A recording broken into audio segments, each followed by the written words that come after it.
All right. Hi, everyone. I see some of you have joined us a little early. We just have a couple more minutes. We're going to be waiting for the rest of the participants to be joining us. But in the meantime, just feel free to say hi. You can pop in your name and where you're joining us from into the chat box. Just make sure you change the to section to everyone instead of host and panelists so that the greater group can see your message.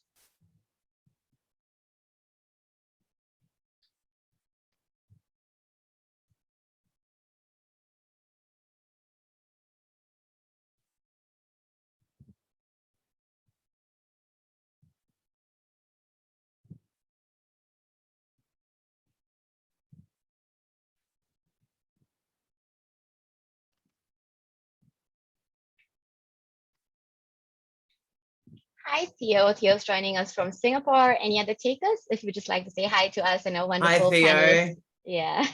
And Hi, moderators, Emma. do pop it in. Yep. Emma's joining from Perth. Hi, Emma. Carissa's from Sydney. Jade's from Perth. Hi, Jade. Hi, everyone. Nice. Howdy from Newcastle. Love Yeah, it. love it. Yeah. Have a good Novocastrian. Yep. Yep. Philippines, New Zealand. Oh, wow. Wow, this is great. That's not bad. I love it. Sunny Byron Milk. Yes. Bay. Yeah. Mm-hmm. Everyone shout out your town. Everyone shout out your town names. I love it. All right. So hi, Sarah from Singapore. Annabelle's joining us from Sydney. Lots of takers. I'm really excited to kickstart this session, but we're just going to give one more minute so that we can let the rest of the participants join in, and then we'll kickstart the session and I'll, start the wonderful session, but just one more minute. In the meantime, if you're just joining this session, feel free to just pop in your name and where you're joining us from into the chat box. We would just love to say hi to you. Just make sure that you toggle the to section to everyone instead of just host and panelists. Hi, Anna. Anna's joining us from Sydney. Nice to have you today. Hi, team. Tarushi from Melbourne. Sorry, we're cold in Melbourne. Yeah. We definitely had a sunny day in Sydney. Yeah, right. I taught a GA class today and there were a few people from Melbourne and they're like, it's so cold. I'm like, oh, it's so nice here today. It was perfect in Sydney today. Beautiful, Yeah. beautiful weather. Absolutely fantastic. All right. Fantastic day to stay inside. Yeah. Okay, so hi everyone. Thank you for joining us today for this very exciting session about the future of audience targeting. And I know you're all very keen to start the session and hear from our wonderful panelists as well as moderator. But before I pass over the time to them, just going to do some quick housekeeping matters and of course just take you through any ways of asking questions and so on as well.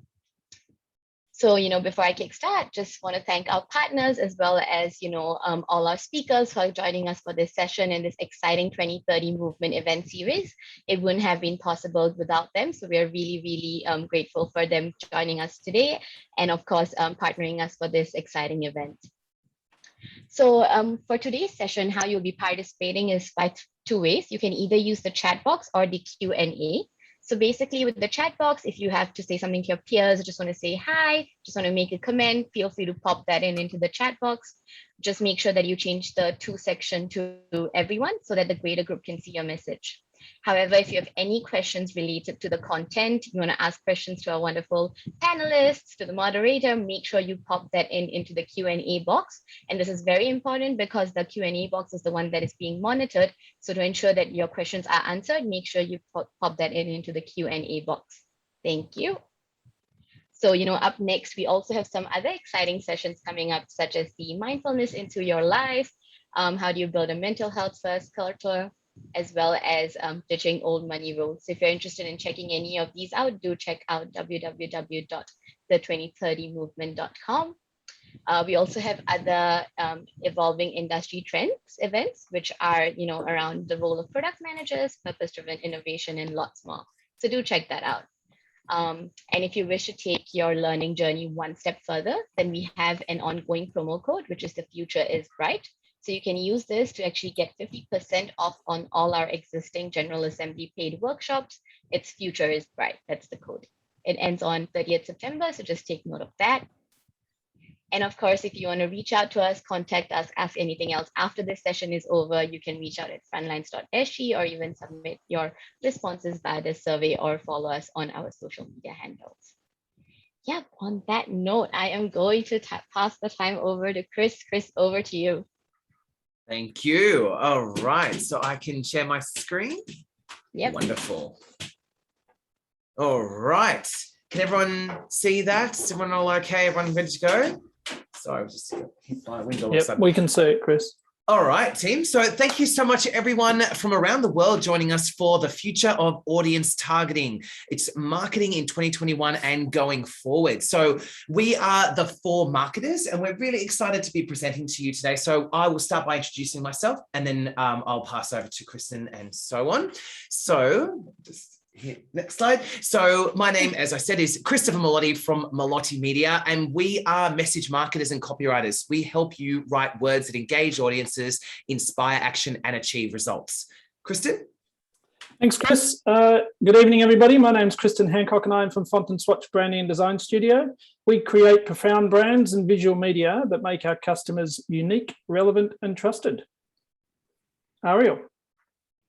Hi, everyone. I'm Arielle Peters from Giraffes. We are a full-service video production and animation studio. We work with household names, startups, education, government, from anything from TV commercials, explainer videos, and multi-platform creative ads. Mike? Hi, everyone. I'm Mike Sandys, Managing Director of Oddball Marketing. We're a results-driven marketing agency. Wonderful. Thank you, guys. All right. So we are going to be talking about the cookieless future of marketing and what that means for audience targeting.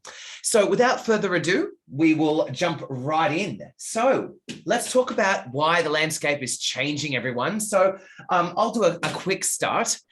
So as we know, marketing and the landscape are changing. For all those who aren't aware, Google and Apple and a lot of browsers are making this trend towards changing the way that we search online.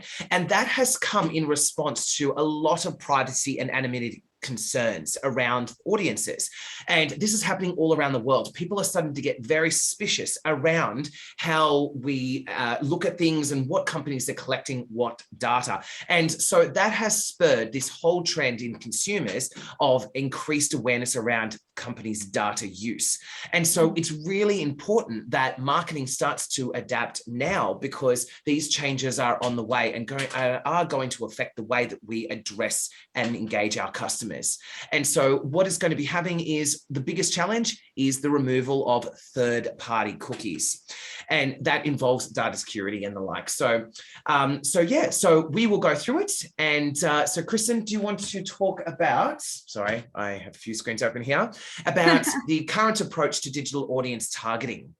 Yeah, look, absolutely. I think I'd probably add on there, one of the big things that's driving this is it's people's increased awareness, but their lack of consent over the use of their data. And that chimes in well with what is on the slide in front of us now, which is the current approach. So there's two primary cookies that are used. I think most people know what cookies are. They're effectively a fingerprint that are left either on your website and they pretty much follow you around. So a first-party cookie is when the data is entered into the website that you're visiting, and you've actually entered that data, and they hold it and they use that data on you to identify you. Simple things like when you're shopping on a website and you are putting multiple items into the website, you might do one transaction and then come to look to do another one. It's the first party cookie that allows that website to realize it's you that keeps doing it. The difference between those and a third party cookie is a third party cookie is put on there without your consent. So the third party ones are the ones that follow you around, and they're used by pretty much every social media website that you go on, whether it be Facebook, LinkedIn, Instagram, TikTok. They're used by Google, they're used by Apple historically. And these are the ones that marketers have historically used to provide different types of marketing targeted specifically to you. So the way they're doing that is they're almost looking over your shoulder, watching where you're going, and then saying, based on your behavior specific to you, I'm going to now target you with specific ads. And it's really, really finite, really, really detailed. and extremely useful data capturing for audience profiling, which enables the ads that you see to be really tailored to you. So in that sense, it has been really good, but a lot of the time, particularly with third-party cookies, people haven't given their consent for that use of data, and it's really, really bespoke data about, even down to what credit card transactions did I do, where did I do them, and how often and at what times do I do them. Yeah. So, it's a bit too specific for people that haven't been asked whether that data is okay to use. And that's why you're seeing, as we saw on the last screen, that's why you're seeing a lot of the key authorities in Europe and UK really starting to say it's not cool. Yeah, and that's what's happening, Kristin. Like, further to your message is, and that was a great intro to. I hope everyone paid good attention to that, because that was excellent. So, and that's what it's leading to, is that the backlash, and we were all discussing this as a panel recently, where it feels like marketing got so far with all of these really specific targeting profile, and now we're taking a backward step because of the changes. Mike, do you want to weigh in here a little bit about what does the future look like now that with all these changes that are coming in? Oh, look, I think it's overdue as such on one hand, in terms of the amount of profiling capabilities we've had for so long. It's been fantastic. So it doesn't really come as a surprise, I guess, that these sort of behaviors are occurring, that we're seeing, what's happening in terms of Europe with the GDPR, and now in terms of particularly looking at sort of the US and California in particular with their Consumer Privacy Act. It's really about people sort of getting to know how their data is being used, how they're being tracked, and so having a little bit more transparency to things. So that's going to continue to play out. So I think that sort of kind of golden age that we've had in terms of marketing and the ability to target people, particularly through display and website interactions, I think that's changing. They're still trying. They're still looking at some other solutions to this, in terms of replacing cookies. But the idea is that it's supposed to take away from the ability to personally or individually identify a user, which I think is a good thing. I think we all think it's a good thing. Yeah, of course. Absolutely. Yeah. But it means what fallout is that for marketing? Yeah, and it's about pivoting now that that's happening and knowing what to do about it. Yeah. And so that's sooner than we think. Go a little lazy, right? Not lazy, but we've really counted upon cookies, and now we're going to have to reimagine and get creative again to get to our audience. Yeah. Great. And it's soon too. You can see here that fourth point there is that it's, Google is phasing it out in 23, 24, which is, it sounds like ages away, but it's not. It's changing. And I think, Chris, well, you can see the three on there have already done it. So Firefox has already done it, Safari's already done it, and iOS 14.5, which is the update from Apple, they have done it. So it's here now, and it is causing a lot of marketing agencies, a lot of different platforms to start to rethink how they capture and use data.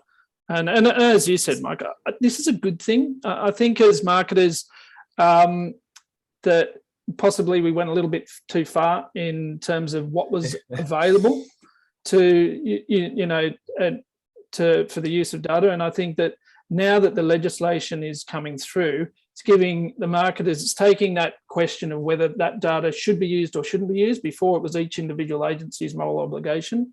Now it's more like there's legislation saying, no, this isn't okay. And I think that's a good thing. Yeah. I mean, the internet was a wild west, right? Everything was moving so quickly. We were able to really get all this targeting happening. We were utilizing every little capability we had as companies and corporations to get to our audience. And now regulations are catching up. Yeah. And it's not, look, it will evolve. So it's not like all of a sudden we're going back to the dark ages, and we'll talk about that a little bit more. Yeah, well, I was going to say we can move. Yeah, I think one of the final points on there is worth noting, though, Chris, and that is that now that people are being given the option and are actually being asked whether they consent to the use of their data, there have been studies that have coming out of the US already that are suggesting that less than 20% and sometimes less than 15% of people are saying, yes, it's okay. So that gives you a clear indication as to when people are made aware of what the data might be used for, a lot of the time they're saying no. However, so 3 out of 4 they're times they're also saying no. that they want ads that are bespoke Yeah. to them. So Yeah, it's a bit of a think- catch-22, Yeah. isn't it? That's a good I point. think at Really the good moment, point. when you get specifically asked that, of course you're going to say, well, no, I don't want these people getting all my information. But I think as that happens over all these other platforms, there is, and we're going to talk about ways to implement this, but there is going to be that moment where consumers are going to go, oh, right, there's some positive aspects to that. Yeah. And let's have a talk about that. Yeah. So what impacts might this have, and where's it sort of headed? For and like Mike, especially you particularly specialize in this kind of advertising and marketing. So do you want to weigh in here and let me say to everyone, keep in mind that this is early days. So we don't know what the future will actually hold in 2 years' time. But what we're trying to do is, based on the information we have today, here's what we predict as a panel is going to happen. Mike, do you want to throw in? Yeah, that's an interesting one. And I think we'll talk about that a little bit later on when we look at some of the solutions that are kind of looking to come through. And I guess that's partly why, we've seen the delays. Like Chrome itself was supposed to already be cookieless, but they've had to delay that and delayed it and continue to delay it as they try to look at alternative solutions that kind of get that balance between that privacy and anonymity that we might want to look for. But then to Arielle's point is having relevant ads that are served to us that are actually useful. So yeah, to your point, Chris, in terms of what we do and some of the stuff that we use in particular around this targeting or retargeting as such, in looking at audiences and understanding where they've been and what they're doing, allows us to then retarget them. And for those that aren't aware, retargeting is those ads that when you go to a website and have a bit of a browse around, and then find yourself on a news website or eBay or any other sort of large scale sort of media sites, the ads that then suddenly show up that look conveniently similar to the website you were just on, and you think, wow, that's very serendipitous, isn't it? Yeah. And Mike, you would say for companies, that was a quite cheaper, easier way to target and market to their audience. Absolutely. Without having to put as much thought as maybe we did before cookies and before we had that possibilities. Yeah, retargeting has been one of those go-to ones for us for most medium businesses and small business in particular, because from a cost of advertising, unlike mass media publications and solutions where you're spending a huge amount of money to broadcast to a lot of people, with retargeting in particular, you've got people who have visited your website that you're now serving ads to. So they're people who have already shown interest. And then from a cost point of view, you're talking cents to remarket to those people who have already shown interest to continue to build your brand, build trust, and can lead to further sales. So for us, it's been an absolute no-brainer. Those sorts of things are going to change in terms of what we can do going forward. Thank you. And so do we want to move on, or do we want to keep talking about how like these smaller platforms may be converting might be? I mean, these are pretty big things, aren't they? Yeah. Where tracking conversions are going to be harder. Like it is, I think marketers, like we all have said, is that we've got quite addicted to these kind of the capabilities of these cookies and following people. And so as those points say, a lot of those converting is going to be more challenging simply because you can't identify and then follow, and tracking conversions. A lot of these things are going to shock marketers. Because I think, because marketers use at the moment, one of the great things about these third-party cookies is that when you do actually get a click and they come onto your website and it results in a sale, for example, you can actually track where it came from. The removal of third-party cookies is going to make that a lot more difficult. So you may still find that you've still got to do, you're going to have to do more broader marketing for a start, and we'll come on to some of those details. But what it'll mean is that you won't necessarily know immediately what's working and what's working really well. So you might have 3 or 4 different campaigns that you're running out there, but it's one of them that's working really well and 3 of them that aren't, and you will have a lot less information now, and in the general standpoint as to where those which one is actually working well for you, and it's just going to be harder to determine. So you just have to be a bit smarter with the way that you go about it, I think. And I feel like, sorry, go ahead. I was just going to talk about the smaller platforms. So you go on, Arielle. Oh, I was just going to say the other thing, at least in video production, that we've seen because of cookies is that clients have been able to spend lots of money on the awareness and the ad that just all they want is click through to that landing page or website so that they can get that cookie, because then they know that they can go with the retargeting, and then that's how they're going to get their ultimate sell. So they weren't really focusing on that full marketing funnel as they should because of the ability to use cookies. Because it hooks them in. The video is enough to get them infected. Yeah. Infected. Oh gosh. Well, it's true. It's true. Mike, Mike, you were gonna. We had a chat before about some of it, because there's a lot of ad platforms out there that rely heavily on third-party cookies, and there's global ones out there like Programmatic, etc. But then there's also a number of smaller ones, and their entire business is built around the use of third party. So, Mike, did you want to talk? Because we actually think that this will have a critical impact on a lot of the businesses out. Yeah, I mean, this is kind of somewhat speculative at this stage around what could happen next. But certainly knowing that across all the different ad platforms that exist, as you take away that ability to track, then a lot of those will start to suffer from their ability to provide quality targeted ads.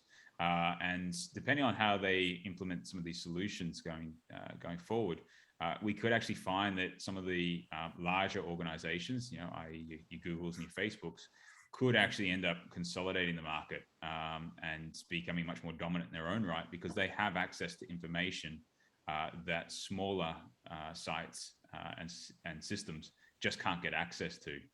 So it'd be quite interesting to see how that shapes out and whether they can take a dominant position around particularly display advertising. Yeah.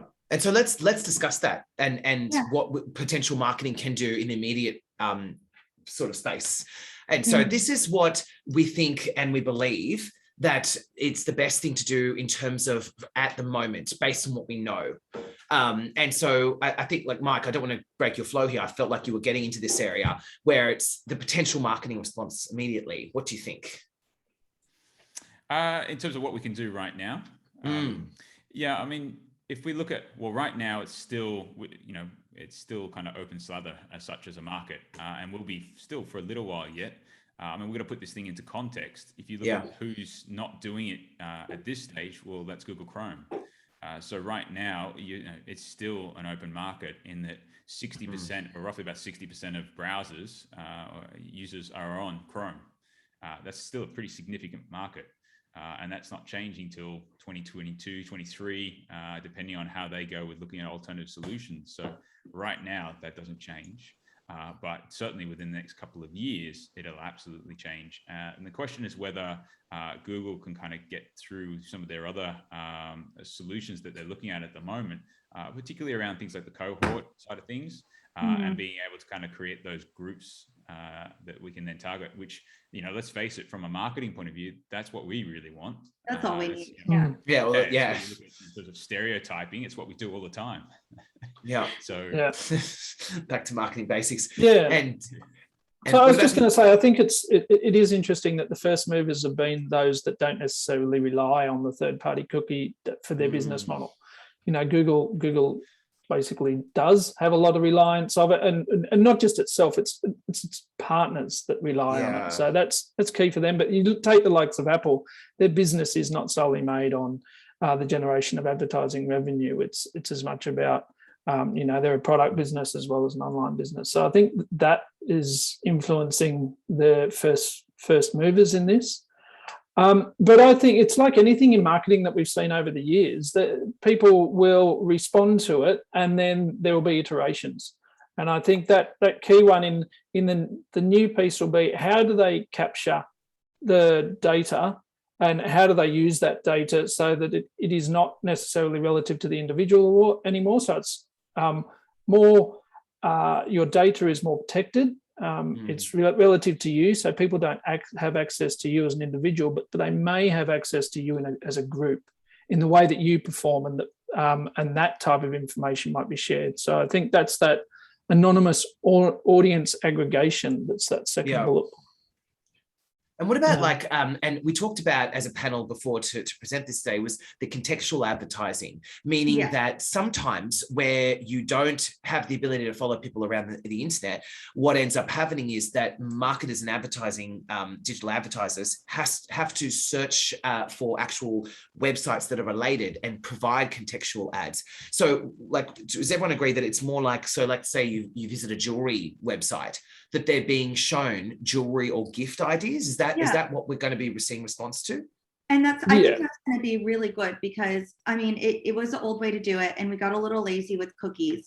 But sometimes cookies is actually bad for brands because brand trust comes from, that brand treating you correctly. And when that brand was showing up at the wrong time, when you were actually in a moment of wanting to have love with your hobby of cooking, and then this ad is showing up and it's showing up in all of your places, you're not in that media spin, that buying stage. And so you can start to dislike a brand.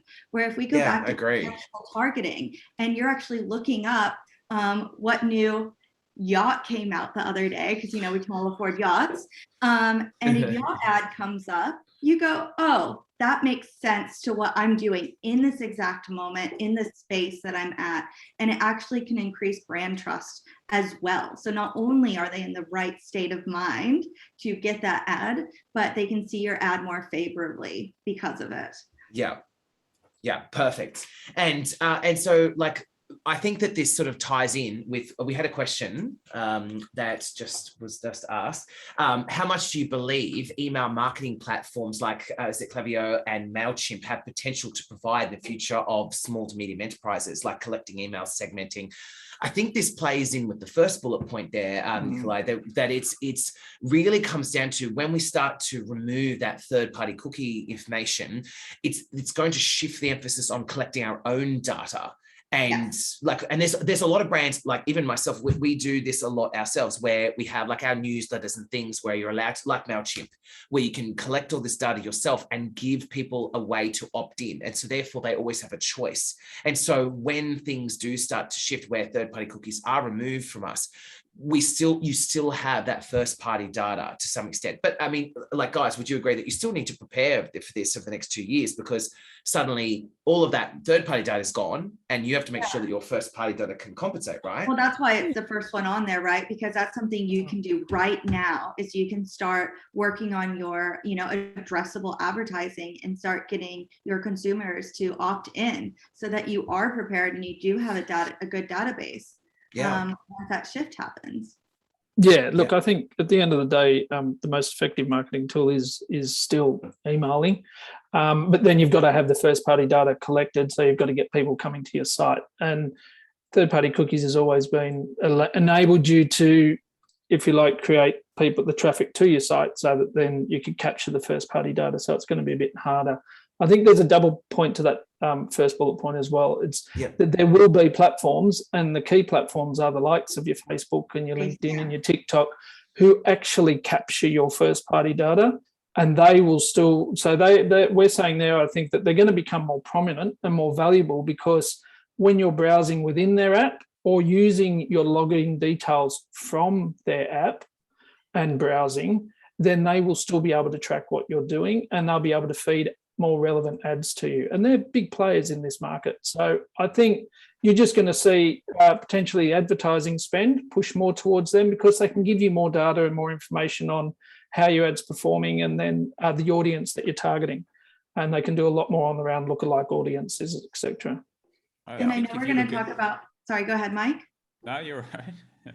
Go ahead, Mike. Well, if you look at the sort of Klaviyo and MailChimp and those sorts of email platforms, I mean, the fantastic thing about them for a lot of particularly small businesses is that they'll provide a great gateway or a great tool for collecting lots of information.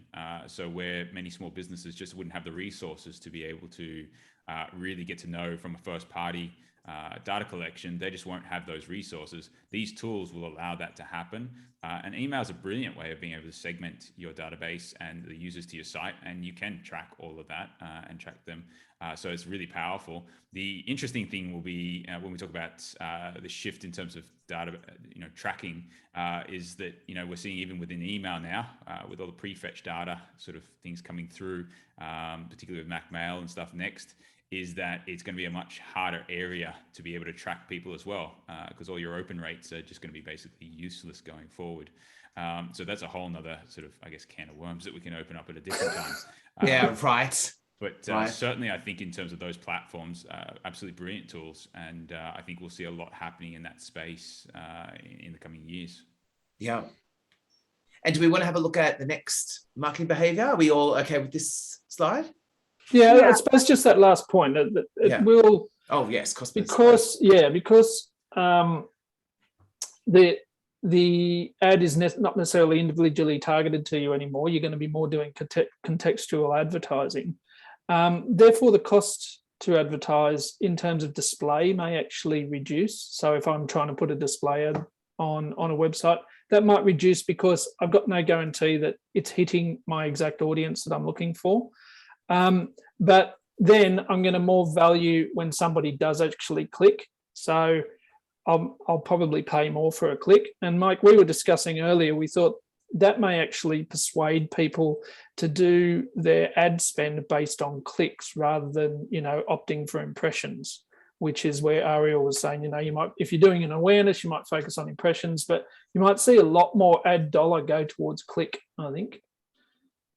Yeah, it's not going to be the only way to really feel confident that the work you're doing is actually generating a result. So, I mean, it's not really too dissimilar to what we do now. The click coming through shows us that our ads are actually working and that we're attracting the right people.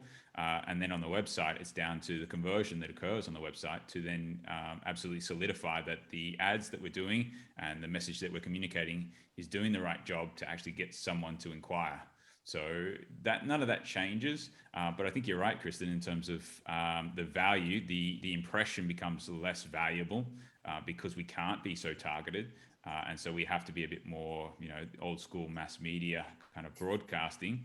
And so we value it less, but obviously those people that then do click shows interest, then, well, that's worth more. So it will be interesting, but contextual advertising, I think we'll definitely we'll see that rise again in importance. Nice. Fantastic.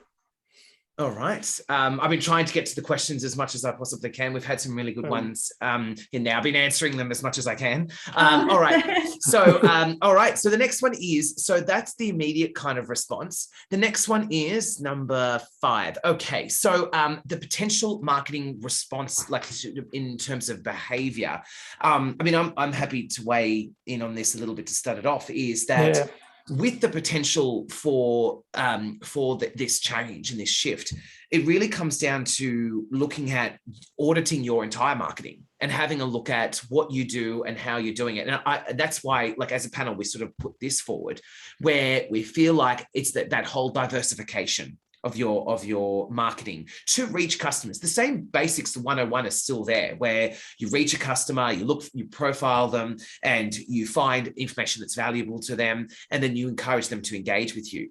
And so we feel like there will be a shift towards more social media, customer engagement campaigns. I mean, I answered the question recently. I think that it's more about, and we've mentioned this throughout this class, is that it's about showing value and getting people to opt in, rather than what has been before, where it's like, well, you've just been tracked.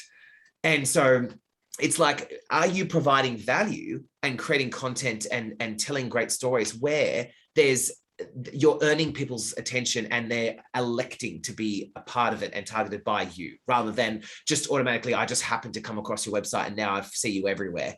I mean, what does everyone think? I mean, I know. Like, I've seen my brand on World of Media, the COVID stats, some of the COVID stats. I mean, it's back to what you said before, Arielle. Sometimes out of context, it can be very damaging for a brand. And this is an interesting shift and diversifying. I mean, what do people think? Weigh in here. I mean, from a video, running a video production company, a lot of these first party data places like our Facebook and Instagram and TikTok, and they're very video oriented. So I do think video is going to be king in this movement. And I think it's not just doing video, because you can't just, as we said, throw something out there and then just have it follow you everywhere. I think we're going to actually see a big rise in sequential video advertising. So instead of, as we said, cookies just throw your ad all over the place, you're going to have to purposely bring your clients on this journey. So when you look at that in a video way, that means doing one sequence of ads within a campaign that takes you through the whole journey, from awareness, education. You have your short creative ads. You have your follow-up. It's building that whole entire journey for your clients so that they build that trust with your brand in a more organic way. Yeah, yeah. Look, absolutely. I think that it's going to definitely. I think people will lean on these, what we call the first-party data collectors. So you will see it push more towards social media. But I think even with that, and regardless of where else you had seen, is going to be a need for you to have more of an impact and more of an impression to capture people's attention, which just takes us back to being good marketers, really. Yeah, right. It's kind of like we're all like jumping on the bandwagon here. Yeah. Whether you're a marketing, marketing within a corporate, or whether you're in an agency, it just means you're going to have to work that bit harder to get the audience's attention and for them to stick with you, and then come and the ultimate goal, get back to your website to either make the inquiry or make the purchase. So I certainly think that engagement is going to play a big part, but we were seeing this trend for the last 18 months, 2 years anyway, with storytelling and customer engagement, just with general noise happening within whether it be social or digital media platforms. So that's been important. So I think it's going to become more important, and your business does lead the way in that field in terms of video is king, definitely. So we're going to have to get smarter and better, and everybody is going to be. So you're going to have to really need to understand what your brand's about and what your messaging is really about. So why is it that audiences should engage with you? Why are you unique? Why are you relevant to them? And why should they trust you? Those three aspects are going to be absolutely key. And I think we're definitely going to see that shift. And as much just not alone because of third-party cookies, but more so just because it's really noisy out there these days, and you have to be good at what you do. And like you said, Kristin, and everyone in the panel it really comes down to, like, you can't just hope that an ad that follows people around is going to eventually wear people down. Exactly. That's what it is. Company, but I'm super excited about it because I think it's amazing when brands take the time to actually create something that lives and breathes their brand and has their customer that's customer centric and really empowers the customer along the journey and is with them along the whole funnel. So it's just going to be, I think it's going to be great in that sense of bringing that creativity and back into every brand's marketing as a requirement. And so it's certainly an interesting one that when you think about, you talk about those sort of back to the heydays of marketing, it certainly is going to be an interesting to observe what happens with, machine learning and AI and stuff in terms of what used to be, or, with programmatic and the ability to, I won't say be lazy, but certainly it does a lot of the lazy, but be lazy. This is where, the way we sort of look at some of those companies that kind of tout that, hey, let's just let the machines do all the work, and they'll kind of keep evolving through an ad campaign to find ads that actually work. I think, certainly that side of things is going to be so much more challenging going forward, which is exciting from a professional marketing point of view, because it comes back to actually knowing what to do, how people behave, how they work through that or flow through that buying journey, that we have to do much smarter ads because we can't just, do a bunch of ads and then see what the results are and all the different iterations and A/B tests that are sort of working to see those results. It's a lot more challenging to do that. So we've got to think a lot smarter about our approach first to make sure that we get and attract those clicks, which is the important part. And then from there, we can track things. But up until that point, how do you know which is working for you? Yeah, that's right. I think there's, to me, there's an interesting question on this, because there's a lot of, there's a lot of press out there that suggests that that the large organisations will replace third-party cookies with something, and that something will replicate what third-party cookies do. I'm not entirely convinced that that's the way that it's going to roll out, because I think because we have legislators involved in this now, they will look for the intent of the application as opposed to, is this a third-party cookie or not? They would just say, what's the real intent of what you've just created?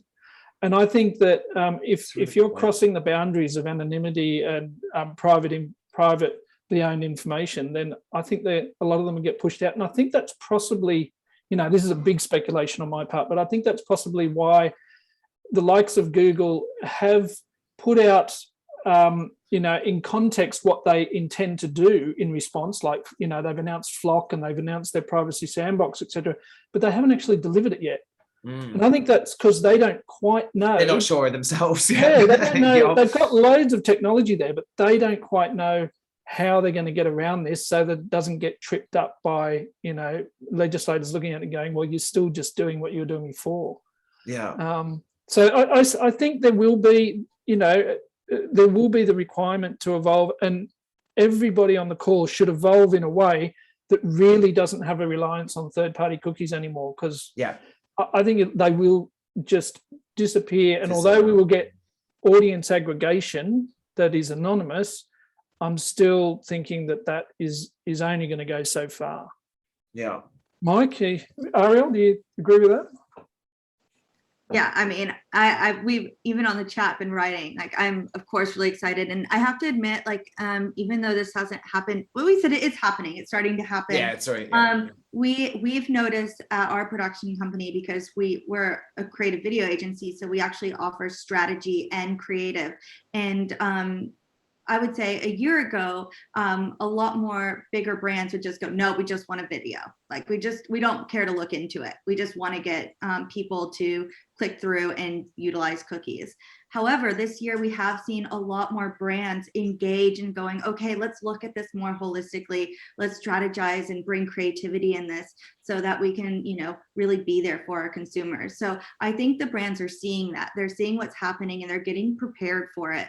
And that's one of the best things you could do, really, is start testing cookieless solutions now. Because if you can do that and you can master it, you're not going to be in such a difficult situation when it happens. Yeah. And so that brings us to the next point, which is what to do. And that's Arielle, you set that up perfectly. So let's discuss, let's get into the nitty gritty, because I feel this is where the questions are going to be, and this is how you can prepare. And so let's just go through them. So, further to Arielle's point here, I believe, and as a panel, we believe that the first step to address this issue is to audit and assess the impact. And there's so many ways you can do this. First and foremost, it's like Arielle was saying, is look at the percentage of what your marketing involves with third-party data and what doesn't, and what is getting results and what is not. Because if you don't collect the information on what's going on right now, I feel like you'll be underprepared. And I saw an Adobe stat that said recently that 67% of businesses are not prepared for this next phase. Yeah, I read that. Yeah, and it's a serious concern, because I feel like marketing some people might be in denial a little bit. One might be thinking, it might not ever happen. And so I feel like it's not just denial, is it? It's like the need for short-term results. So it's Yeah. I mean, but really, if we look at that in a positive way, it means that whomever is taking the time to do that now is just going to come on top when this happens, because they've prepared, they've prepped, They've done, these different bullet points we're talking about and everything else that's going to evolutionize as we are on this journey, and they're going to come on top. It's like when lockdown happened and some just hid waiting to see what happens. Others jumped into action and made it go, and they're on top right now for doing that. So same goes with this. Absolutely. Yeah, and someone asked a question I thought was interesting, and it said, what kind of role do you think data and analytics will play in a post-cookie world where there is less data to play with? That's a really great question. What do we want to do? Like, Mike, I'll throw you in here. Yeah, come on, Mike. You're the data guy. Oh, yeah. Look, is there less data? No, there's not less data as such when you think about it. It's just that to connect that data is much more challenging. And we've got to remind ourselves in terms of the cookie side of things, what's that doing? So when we look at our website and tracking what's happening, we still have our analytics. We can still see what's going on. We can still see where people are coming from.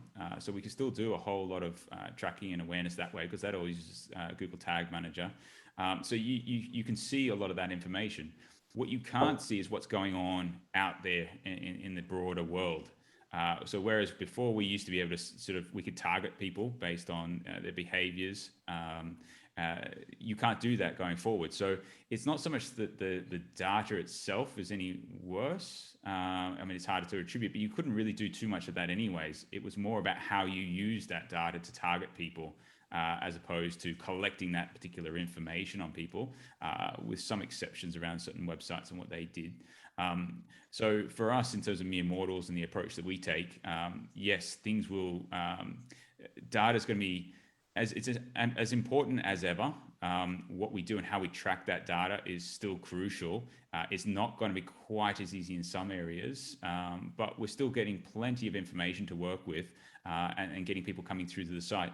There's just certain channels you'll look at with your data, and unfortunately, you won't be able to adequately track that back to exactly where it came from or what ads delivered that, whereas we can do a lot of that stuff now. Yeah, I hope that answers that question. Yeah. And then we also got a question, like the next point was focus on your first party customer data. And we talked about that in emails a lot, but someone raised the question, what about SMS? Now, I personally don't use SMS, but I have seen that the popularity is increasing. What does the panel think about, this SMS approach? Has anyone used it personally? Well, I haven't used it personally, but I think it still comes in the scope of collecting. The more first-party data that you can collect on your customer base and your audience that you're trying to target, the better for your business. So if you can collect the data that you can SMS them directly, that to me is like in the same bandwagon as that yellow brick road of, do I have their email data so that I can actually email them, they want to hear from me on a regular basis. So absolutely, I think that's going to become even more important. Yeah. But they are... Someone said, for the love of God, please don't use it. Look, I had Chris, you just made my day. Yeah. We are all nodding in agreement there. Like I'm not a big fan, but the person that asked it said that it's growing in success. And look, who knows? In a year they might play this recording and SMS is the big thing. Yeah. And they go, look at those panel. I mean, that's what the life, what's happening at the moment. The video version of SMS first party data is actually connected TV. So the ability to use connected TV to do video ads, because they have first party data as well. So you're going to be able to be hyper targeted there with actual video content. You keep going, Arielle, because there was a question about this. So was there? Keep talking about it. Okay. No, because I thought you were stopping, and I was like, don't stop. There was a question asking how this will be about connected TV. Okay, great. Yes, connected TV is an amazing way to do this. So you don't just have to rely on your Facebook or Instagram, or you don't have to go back to your traditional TV methods. You can actually go to connected TV and OTT essentially to target your audience, because they do have that first party data. So you can actually have that hyper focused advertisement on there to achieve your results. So we're going to see a lot more of our video creation go to connected TV, I'm guessing, when we go into a more cookieless world. So that's going to be, because programmatic's not going to be, able Just to be a work thing. as well. Yeah. That's Yeah. where that's gonna, I think, take over some of that programmatic, and we're gonna be relying on connected TV a bit more.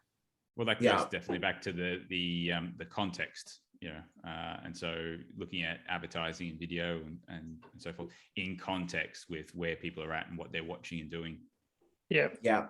So that's the walled gardens thing, isn't it? Sorry. Yeah, absolutely. I was just going to say, Arielle, so with the connected TV, are you going to be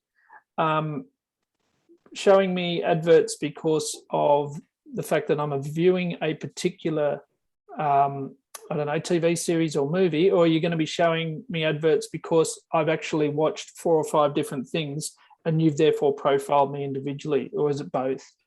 I mean, it's just like Facebook or Instagram. They have first-party data. So we can go straight in and say, we want female real estate agents to watch this video ad.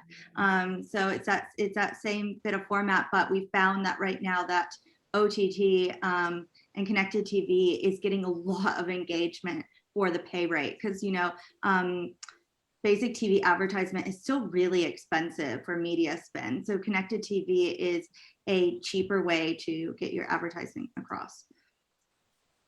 Yeah, cool. Agree.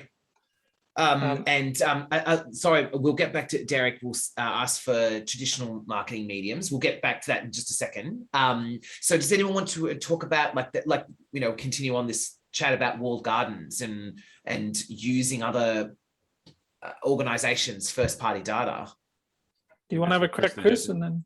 Yeah, I mean, look, yeah. So what I would be thinking is, like, building on what Arielle says, is that I feel like the people will shift to, and we talked about this on the previous slide, was that I feel like people are going to start looking at, and brands are going to start looking at getting more involved in companies that have their own set of data, like Facebook. I mean, for me, and my choice would be moving towards more LinkedIn, because LinkedIn has a lot of its own first-party data, and you can use back a lot of those channels to start to target more specifically. And it comes back to that whole point of making sure that you're developing engaging content and making sure that the people that are on these platforms electing to give their data to these platforms, do you have what it takes, and can you present with something that's they're going to say, you know what, you can have my data for something of value.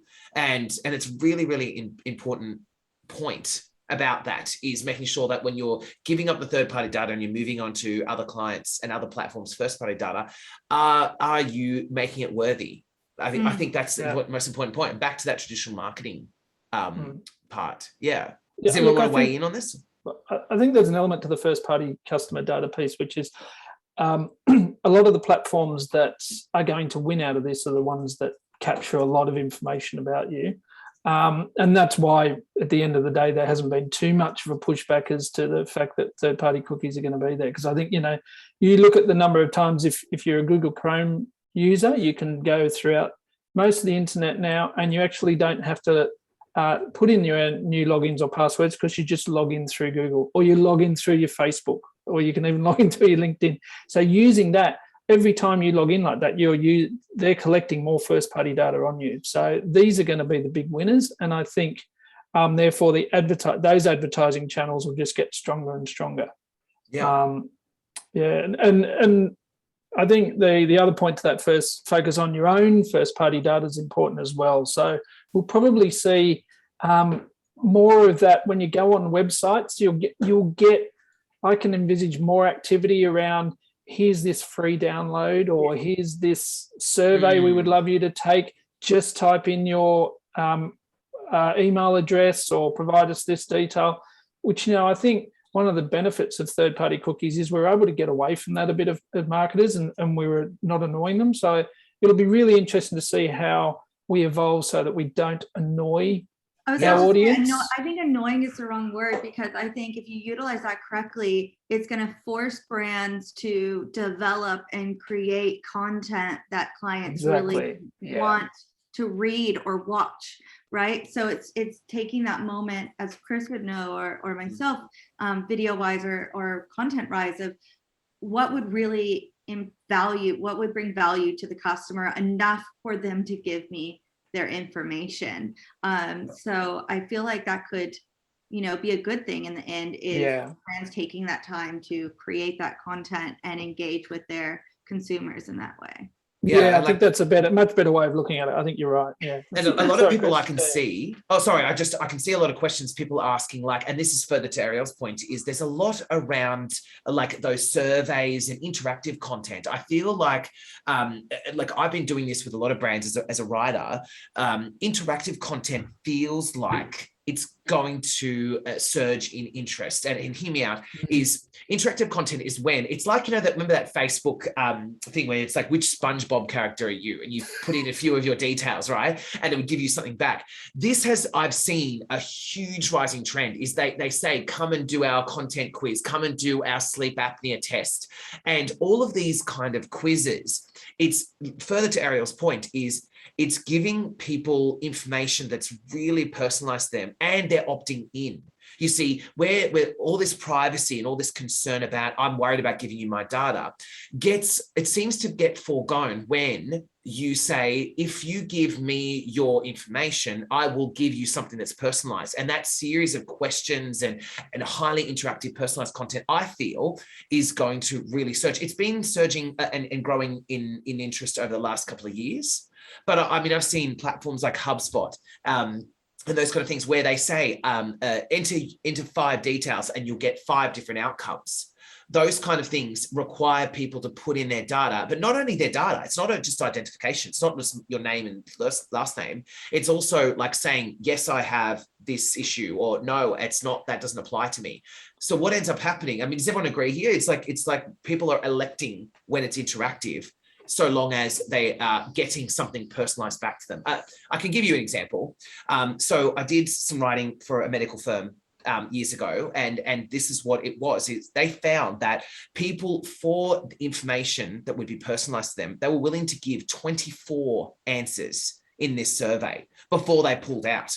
And what that was after those 20 questions, for instance, it would lead to 5 different outcomes on what they should be doing to improve their health.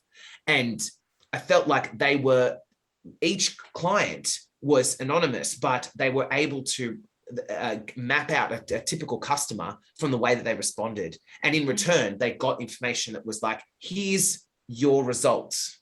And so to answer everyone's question, sorry, it was a long way around, is that things like Typeform and all that Certificate and all those those real interactive contents. And even like I saw there was a question about WeChat and WhatsApp, all these kind of things. It comes down to if people find a personalized experience. Yes. Yeah. Does anyone agree with that? I think the term I would use is useful. Yeah. It's probably good ways. Yeah. Yeah. Rather than static. What they get back. If what they get out of it is useful to them, then we're prepared to give up some of our information and stuff because we're getting something of value back. And so, it's not rocket science. It's not scary stuff. It's just look at Mike. Mike's like busting at the seams. He's like, listen, guys, privacy is very important. We need to find a better way. And like there was a really good one from Nancy was, do you foresee more growth again in traditional media space? And will there be technology? Look, I think time will tell, but I feel like, there's, what do you think in the traditional space? I don't think it's going to be like back to really traditional, back to the newspaper per se. But I feel like some of those previous mediums will be coming back. What do you guys think about this? If they can adjust their pricing, then I'm sure they will get well, yeah. Well, that's right. Some of those were really expensive, right? So newspapers, magazines, all of those kind of things. Been holding on to their enormous profits for so many years, they couldn't let go. So I think if it has a bit of a readjustment in terms of where they see where the true value is in it, there's still great platforms. They still work. So I don't see any issues there.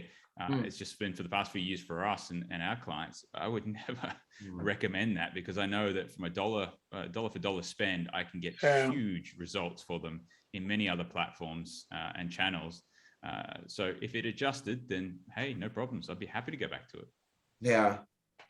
We had one question that was identify aligned website funnels. So this was something that I research, and it's very early on in the piece. I feel like this is not quite well developed, but from my research, what I found was that there was this ability to where you could, it's still first party data, but what it was it said that there was potential research and applications coming out where you could link certain people's data to certain ways they're moving around your website. For instance, like if they submitted something on a related website, for instance, let's say that I put my email in to a university's website. They said that even though it's hashed, so it's held private, when that person then went to another part of the website and put data in, it helped them track these where their behaviors were depending on the time and day and all that. And that's what identify aligned website funnels meant. It's very new, and I feel like it's something that is growing. But from my research, basically what they were saying was that you could set up, and this is tips to prepare, you could set up walled funnels where it could link data to certain other parts of your website to sort of see what people were following around your website. Again, it's very new. I'm sure if I threw it to the panel, it's not really a big thing right now. Does anyone know much about these website funnels and aligned? No. The only stuff that I've seen on aligned website funnels is slightly different to that. It's not within your website so much. It's more making sure that if you're doing contextual advertising, then you look throughout your audience's buying decisions and also what other activity they do, and you look for other websites that they might have visited before they get to you. So if you're a second stage procurement for them, you go back to the first stage. So simple thing, if I'm going to do some concreting, I've got to go and get some blue metal, I've got to go and get some sand. I go to the website with sand because I sell blue metal. I go to the sand website, I advertise there about blue metal because you know that if they're coming there, they're probably doing concreting, which is interesting. Is slightly different to your one, which is more it's your within your website where you're actually getting them to put different pieces of information, and that's joining the dots on data. But I like what you're saying. I have seen that. I have seen that as well. And that, to be honest, but I haven't done enough work on it yet. Yeah. But I like what you're saying, Kristin. Can we explore this a little bit? Where it's like, that contextual advertising, right? Where that's what it does. It's So it's like what you do is you find that. complementary products and services and advertise on those websites and check that it links. That's interesting. That's a really good and the more that you can understand, the way that you really get to those websites is not so much about just looking out into space and saying, right, which websites do X. It's actually looking at your own data that you've got on your customer base and really understanding and profiling them, putting them into categories, understanding what makes them tick. So you're really doing the third-party cookie work a bit yourself. And then you're trying to get those lookalike sites that you think that they will visit and be really interested in, and you brand associate, and you also direct them back to you. That's so key. Interesting. And I know we're finishing up. And of course, the last one is, like we said, we've covered well and truly, is develop engaging content, written, audio, visual, all of those kind of things is where it's at the moment. It really comes down to making sure that you are earning your audience's trust to have the data rather than just expecting it, I feel. I think that's going to be, just with the amount that we're seeing these days, I truly think that point of developing engaging content, whether it be video content or whether it be messaging or whether it be the visuals, to me, that's the piece that is really going to set businesses apart. And those that truly understand what their story is and truly understand why it is that their customer and their audience is aligned to them, they're the ones that are going to win, because you really need to understand what it is that the customer perceives as value out of your product to tell a good story and to promote that, definitely. So do we want to just move on to the very last questions? If there's anyone else that has anything, and you can find our details here if you would like to connect with us. Does anyone have any questions? I had the question box up here somewhere. Here's Q&A. Sian said, any thoughts about like WeChat and WhatsApp and all of those kind of things? I mean, we've discussed this as a panel in terms of WhatsApp. I find it's hard. I don't know. What do people think about this one? It seems like it's a hard one. We get like WeChat and WhatsApp to work because it is such a I mean, it's a very personalized kind of channel, isn't it? It's like having like your Facebook Messenger, trying to get there. I mean, what does everyone think about that in terms of how to use that? It's a hard one, isn't it? I know. It's a hard one because it's not quite been explored yet. I feel it's a real. It comes back to me. It just comes back. If that's where your audience is and that's what your brand is aligned to, it probably works for you. Yeah. And you're probably also a niche player in that it works for you, because it doesn't. You haven't yet seen it as one that's working for everybody. It's not horses for courses like a lot of other options out there. And I just asked the question about why you're going there. What is it that you see your audience is there rather than in one of the other easier to manage platforms at the current state? That's my only question. Anyone else? Oh, anyone else have any questions? Thank you. I mean, I'm not wrapping up, but if anyone wants any more questions while we chat, thank you so much for joining us this evening. Look, I hope everyone enjoyed it as much as we did. Look, as we said, it's a very uncharted territory kind of space that we're going into. No one really knows how to exactly navigate, but look, I shared the link to the blog that we did some research on, and if you have any other questions, please connect it up with us. I'm sorry. That's great. Yes, you do get the recording. I love all the interaction too. I love that. I know everyone was chatting. That always helps with the energy, and it helps make sure that we're actually delivering on target. We require. Yeah. So thank you for that. Thank you everybody for listening to us for an hour. Yeah, right. about a very tricky topic. So Renal, you want to take over here? Oh, Jones, you're so lovely. Sure. Everyone's so lovely. Oh, look at all these people. Nice people. They love you all. Thank you. On behalf of General Assembly and all these amazing participants who joined us, we're really grateful to Christopher, Kristin, Arielle, and Mike for joining us. What a lovely session. I know a lot of you have been asking whether you'll be receiving the recording. So yes, please be rest assured that before the end of this week, we will be sending the recording over so you can take a look at all the information that has been shared, as well as the links that Christopher has been popping into the chat box as well. Yeah, on that note, good evening to everyone. Have a good time. Looking forward to having you over for the next round of 2030 movement events as well. Take care. Bye-bye. Thank you. Thanks, everyone. Thanks, everyone. Bye. Appreciate it. Bye.